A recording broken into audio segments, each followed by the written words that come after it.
I'm going to try science. What do you picture in your mind when you hear that? Someone mixing flasks of mysterious bubbling liquids, dissecting a cow's eye, building a laser maze or a catapult, or probably something that requires eye protection, right? Science is all of those things, and it's a lot more too. The key is that whatever you pictured, it was an action, something happening. Science is a verb. Now, before you go report me to your English teacher, I realize that science isn't technically a verb, although it can be fun to use it that way, as in, I'm going to take this super cool insect home and science it. But science is a process. It's not just about the answers we find, but about the new questions that every answer raises, each one the seed of an opportunity to learn more. When you think of science as a process, maybe you think of the scientific method. I mean, sure, the scientific method you learn in school, observation, hypothesis, experiment, analysis, conclusion, contains some important information about how science works. But saying that science uses the scientific method is a little like saying music uses notes.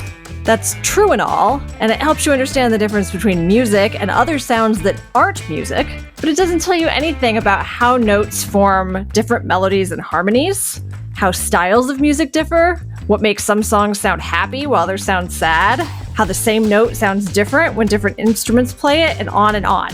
The same is true of the scientific method. Hey, see what I did there? I used an analogy between science and music to make a point about how science works.